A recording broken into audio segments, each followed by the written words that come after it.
Ada kata kumaha?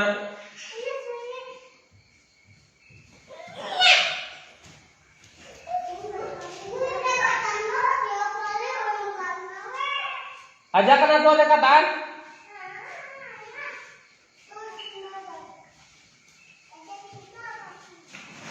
Hei hei.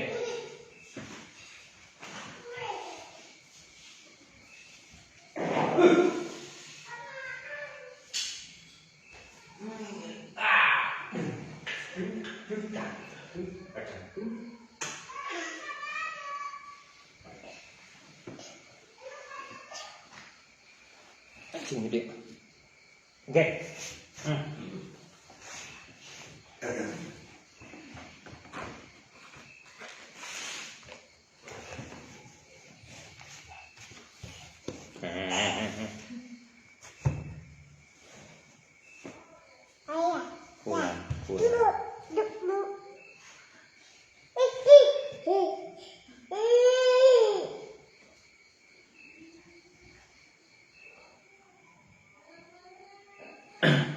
Bismillahirrahmanirrahim. Wa kana Muhammad bin Yahya idza tawajjaha alaihi al-ishkalu wa lam yahdurhu al-jawabu. Ada satu kejadian ketika Muhammad bin Yahya, seorang ulama Muhammad bin Yahya, kedatangan seorang sa'il, seorang penanya, intina pertanyaan itu sulit. Al-ishkalu itu pertanyaan sulit. Jadi walam yahdurhu al-jawabu, dan beliau menjawab bahwa pertanyaan ini tidak bisa saya jawab. Walam yahdur, terhadir di diri kami itu jawaban. Intina seorang Muhammad bin Yahya tidak bisa menjawab pertanyaan dari seseorang. Dan ini merupakan akhlak Nabi. Ini merupakan akhlak para sahabat. Karena suatu ketika pernah seorang Umar ibn Khattab itu ditanya oleh tiga orang Yahudi dengan 3 pertanyaan, dan tanpa menyombongkan diri, apa kata Umar bin Khattab? Saya tidak bisa menjawab. Hanya ada satu orang yang bisa menjawab pertanyaan kalian, yaitu Ali bin Abi Thalib. Dan yang harus jadi catatan, yang pertama, dalam waktu itu Sayyidina Ali sedang mentepati akur jeung Abu Bakar jeung saja Umar bin Khattab. Tapi itulah sportif. Umar bin Khattab teu kena-kena urang keur teu patanya jeung Sayyidina Ali mau dibikin eta pertanyaan. Tidak seperti itu. Pertama dihilangkan keegoan seorang Umar bin Khattab. Dia mengatakan bahwa saya tidak bisa, dan yang kedua menghilangkan gengsinya, pertanyaan itu diberikan kepada Sayyidina Ali bin Abi Thalib disertai memuji kepintaran Sayyidina Ali bin Abi Thalib. Bayangkan, katanya seorang khalifah Amirul Mukminin ditanya pertanyaan orang Yahudi tidak bisa menjawab. Dan singkat cerita orang Yahudi teh nyengsirikeun. Apa kata Umar bin Khattab? Tidaklah hina dalam agama kami ketika kami tidak bisa menjawab pertanyaan. Makanya fas'alu ahlan dzikri. Mengutip ayatnya saat Umar bin Khattab. Jadi datanglah ajudan Umar bin Khattab itu dipanggil untuk memanggil siapa? Ali bin Abi Thalib. Nah, Sayyidina Ali serada kaget ya, naon dia? Masalahnya aya masalah kan gitu. Kenapa saya kok dipanggil sama Umar bin Khattab? Lalu nyamperkeunlah Sayyidina Ali, lalu disampaikanlah 3 pertanyaan orang Yahudi. Rincianna pokoknya diantaranya 3 pertanyaan. 3 pertanyaan masing-masing 1 pertanyaan dari orang Yahudi. Yang pertama pertanyaannya itu kuburan apa yang berjalan dengan ahli kuburnya. Itu Sayyidina Umar tidak bisa menjawab. Pertanyaan kedua, amalan apa yang bisa menutup pintu langit? Jawabannya, pertanyaan yang ketiga dari Yahudi yang satunya, amalan apa yang bisa membuka pintu langit? Dan jawaban Sayyidina jawaban dari Ali bin Abi Thalib yang pertama sangat simpel jawabannya. Kuburan yang berjalan dengan ahli kuburnya adalah kuburan Nabi Yunus alaihi salam. Nabi Yunus kan ditelan kunaon? Ditelan kula laut. ikan paus itu adalah kuburan. Jadi kuburan lempang beserta sana, beserta ahli kubur.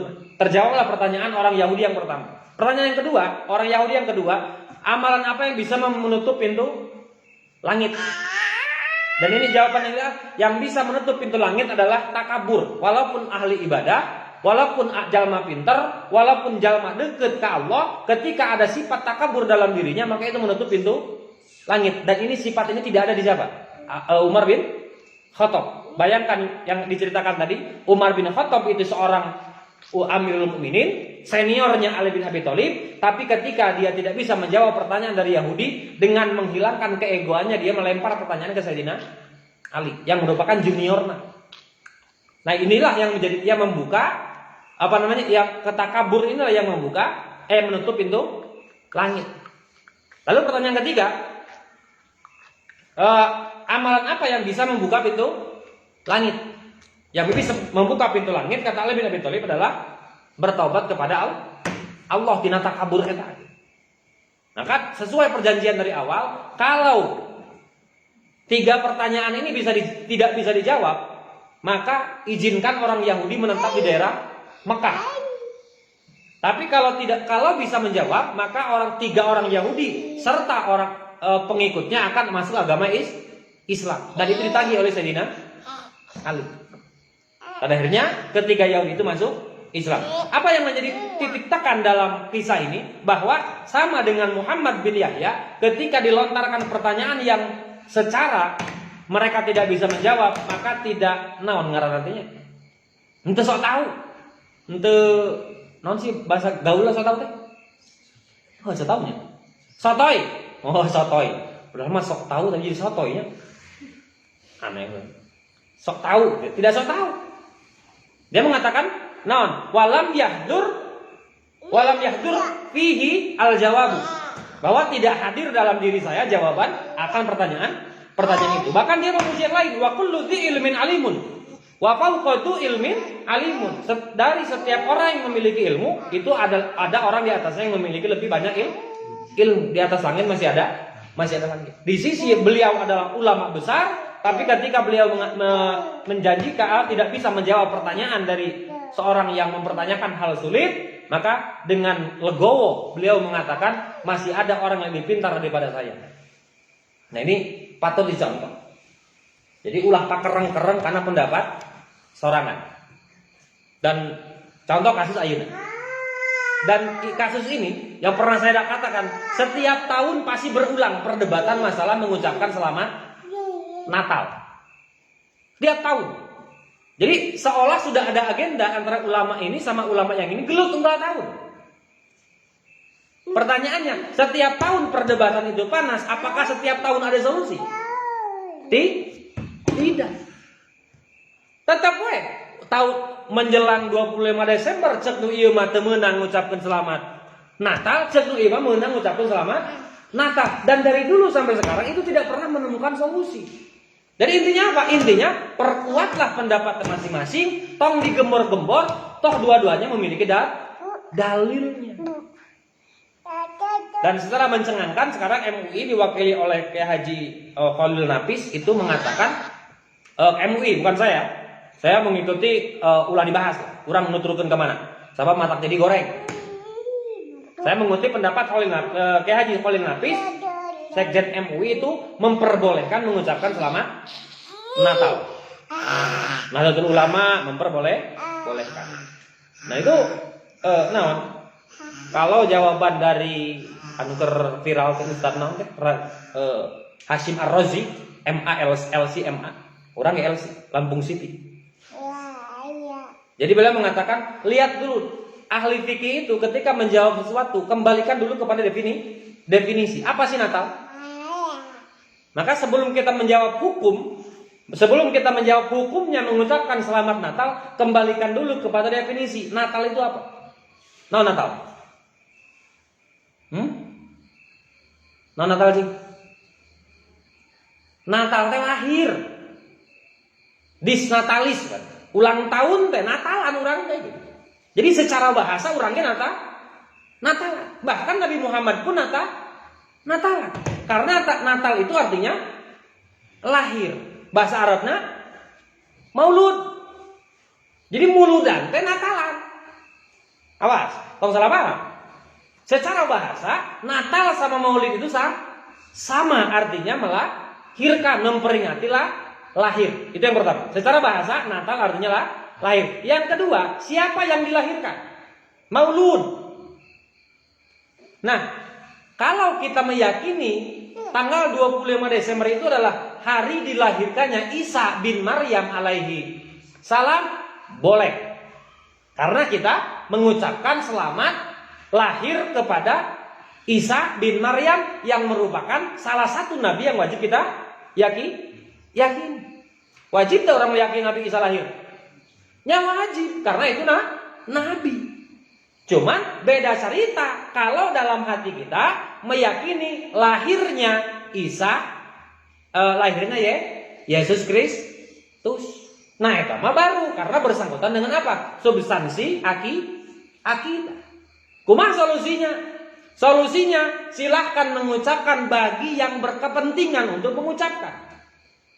Contoh presiden, wakil presiden, gubernur, bupati. Itu pemimpin, mereka mau tidak mau karena mereka pemimpin, bukan pemimpin umat Islam, maka boleh dianjurkan untuk mengucapkan selamat Natal, selamat Waisak, selamat Nyepi dan lain sebagainya. Dalam konteks yakinkeun dina hate, wajib meyakini dalam hati bahwa yang kita ucapkan itu adalah selamat atas lahirnya Nabi Isa alaihi salam. Tidak ada bedanya dengan kita mengucapkan selamat Maulid Nabi. Lamun Maulid Nabi maka saha Muhammad sallallahu alaihi wasallam, lamun Natal maka Isa alaihi salam. Maka ketika seseorang, ketika seseorang mengucapkan selamat Natal, wajib meyakini dalam hati Natal yang dimaksud adalah Natal Isa bin Maryam, yaitu Nabi yang ke-24. Wajib ya. Kumaha lamun urang? Nah, kalau kembali ka urang anu lain sasaha, maka penekanannya bukan boleh atau tidak boleh, tapi perlu atau tidak perlu. Perlu tak orang ngucapkan selamat Natal? Ngucapkan ka saha? Karena gini, kalau presiden, kalau gubernur, kalau bupati tidak mengucapkan selamat Natal kepada Nasrani, maka orang Nasrani akan sakit hati. Asa di naon, asa di anak terekeun buat urang teh ongkoh naonna rakyatna tapi henteu meunang perlakuan yang sama seperti umat Islam. Lamun urang ngucapkeun ka saha babatur orang Islam kabeh. Dan juga kalaupun tidak mengucapkan tidak akan menghadirkan polemik, mulai masalah. Ngucapkeun rek henteu, maka lebih baik kita tidak mengucapkeun. Jadi konteksnya apa? Konteksnya bukan boleh atau tidak boleh, tapi konteks yang ada pada kita itu adalah perlu atau tidak perlu, kurang mah. Nah ini wajibnya munadzarah dan mutorohah seperti itu, berdiskusi, berdialog, bagaimana caranya. Kalau dalam dialog tidak menemukan solusi, maka solusi yang paling tepat adalah apa? Sepakat untuk tidak sepakat. Karena itu sepakat untuk tidak sepakat. Imam Syafi'i, Imam Malik itu selalu bermufakat, bermunadzarah, bermutorohah, dan akhirnya kesimpulannya mereka sepakat untuk tidak sepakat. Makanya apa? Makanya sampai sekarang pendapat Imam Maliki beda dengan Imam Syafi'i, pendapat Imam Syafi'i juga berbeda dengan Imam Maliki karena mereka sepakat untuk tidak sepakat. Karena beda. Inilah pentingnya apa? Munadzarah dan mutorohah. Dan ketika kita sering munadzarah, sering mutorohah, seperti Muhammad bin Yahya, beliau ini sering mutorohah, sering munadzarah, dan kesombongan dalam dirinya itu hilang. Kenapa? Karena ilmu yang dia dapatkan selalu di munadzarah kenjing batur. Jadi batur teh apalun kapasitas keilmuan urang. Urang ge apal karena kapasitas keilmuan batur, maka akan terjadi sharing ilmu. Nah, inilah yang disebut dengan apa? Munadzarah dan mutorohah. Wakila mutohatu sa'atin khairum min tikrari syahrin. Dialog saknyede, berdiskusi sebentar itu lebih baik daripada apa? Daripada ngapalkeun sabulan. Kulan. Tikror teh ngabolak-balik pelajaran. Sabulan itu mutorohah, munadoroh sakedeung itu lebih baik daripada tikrorul ilmi, ngabolak-balik ilmu syahron selama satu bulan. Lakin idza kana ma'a muslimin salim min tabi'i, tapi dengan syarat ketika kita berdiskusi pakailah tabiat yang benar. Pakailah apa? Jangan untuk untuk mempersulit. Orang makan ketika debatnya hayang mempersulit lawan kan begitu. Maka ada etikanya dalam berdebat. Yang pertama dalam berdebat itu satu sama lain mengutarakan pendapatnya masing-masing beserta dalilnya. Yang kedua ada apa? Seperti pilkada lah, seperti debat pilpres. Pertama mengungkapkan program masing-masing. Yang kedua melontarkan pertanyaan masing-masing kandidat. Baru yang ketiga penyanggahan kepada pendapat orang lain. Di urang mah debatnya gitu. Makanya wajib ada penengah dalam debat. Karena kita tidak memiliki kapasitas. Setiap orang yang memiliki ilmu pasti memiliki egosentris ilmu, memiliki ego ilmu. Makanya harus ada orang ketiga yang tidak memiliki ego, yang tidak memiliki kepentingan. Makanya pertama apa? Pertama pendapat, kemukakan pendapat kita masing-masing, disertai dalil-dalilnya. Yang kedua saling melontar pertanyaan antar kandidat. Yang ketiga baru penyanggahan atas pendapat antar kandidat. Setelah itu apa? Setelah itu baru sepakat untuk tidak sepakat kalau sama-sama tidak memiliki titik merah, benang merah antara dua pendapat. Dan ini yang terjadi di urang tiap tahun. Setiap tahun selalu ada perdebatan selamat mengucapkan Natal. Engke beres tanggal 25 perdebatan deui selamat mengucapkan tahun baru. Perdebatan deui wae. Di tahun sabaraha eta? Teu anggeus. Dan lucunya ketika orang-orang yang mengharamkan mengucapkan tahun Masehi, justru orang-orang eta teh ulang tahun mah pakai tahun Masehi.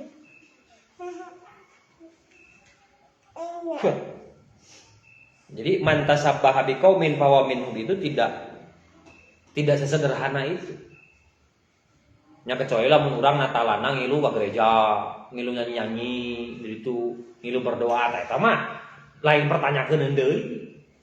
Kalau hanya sekedar mengucapkan selamat Natal, menurut pendapat yang ini diperbolehkan. Kalau pendapat yang tidak memperbolehkan karena man tasabbaha biqaum. Jadi dua-dua juga memiliki dalil. Maka bagi urang nu teu apal naon, kita sepakat untuk tidak sepakat. Dua-duanya ulama, dua-duanya memiliki dalil. Baik itu Quran, hadis ataupun fatwa para ulama, maka kita wajib meyakini kedua pendapat itu hukumnya benar. Bagi kita bukan masalah boleh tidak boleh, tapi perlu da urang mah teu butuh ngucapkeun apa. Teu ngucapkeun ge da urang mah unggal poe ge bergaul jeung non muslim naon? Damai ieu.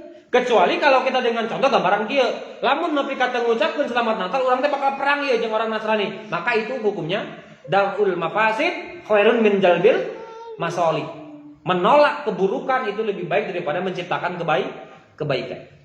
Tadi mengatakan darul mafasid muqaddamun ala jalbil masolih. Mencegah perbuatan buruk itu lebih baik daripada, harus didahulukan daripada menciptakan perbuatan baik. Jadi selama itu maka dalil, makanya apa? Makanya yang harus dipertahankan ketika munadzarah dan mutoroha adalah apa? Adalah mustaqimut tabai, salimut tabai, dan salimut tabi, salamat tabiat. Ulah merekada wong hayang menang sorangan, seolah-olah agama teh urang nu bener teh. Wong surga milik aing di kapling-kapling. Geus meuli di sabaraha surga teh. Itu teh. Makanya pentingnya apa? Pentingnya munadzarah dan mutorohah. Lamun ngapalkeun sorangan cek tadi naon? Al munadzaratu wal mutorohatu khairun min tikraril ilmi sahron. Lebih baik. Kenapa? Karena ketika munadzarah dan mutorohah kita tahu pendapat orang lain. Orang lain pun tahu pendapat kita dan kita belajar bertoleransi di situ. belajar menghargai perbedaan pendapat, belajar menghargai karakteristik seseorang dan lain sebagainya. Maka yakinlah kesempurnaan Islam itu memiliki kadarnya masing-masing. Contoh ya, dina pesak teh aya duit 1 juta. Terdiri dari uang ratusan ribu, uang 50 ribu, uang 20 ribu, bahkan uang 500 perak pun aya. Tanya si Jamal, duit COD. Itu ada 500 ribu. Maka jadilah penyempurna angka 1 juta dengan angka berapapun. Dak mun eueuh 500 nepi moal juta. Mau? Maka yang 100 ribu memiliki peran, yang 50 ribu memiliki peran, yang 500 pun memberi peran untuk kesempurnaan angka 1 juta. Lamun eueuh saperak 1 juta moal, maka 1 perak pun itu memiliki pengaruh untuk menyempurnakan angka 1 juta. Islam itu agama yang sempurna. Sempurnanya ajaran Islam disempurnakan oleh perbedaan-perbedaan para ulama anu jadi ajengan sepuh. Sempurna Islam ku etana. Tambalan lamun kurang sempurna, tambalan ku santri. Dalamun ajengan santri lain ajengan ngaranna. Maka sampurnana ajengan ku sabab aya santri. Santri yang ngumpul ajengan sampurna tuh. Henteu, maka yang menjadikan seorang kiai menjadi kiai itu adalah santri. Yang menjadikan santri menjadi santri adalah kiai. Maka disebut anu kitu di Indonesia sekolahnya. Simbiosis mutualisme, menguntungkan satu sama lain. Human zone politikon. Manusia itu tidak bisa hidup sendiri. Ulah jadi naon? Simbiosis parasitisme, nangkel we wungkul. Kalah jadi sengket, apa sengket? Kutil. Daging jadi.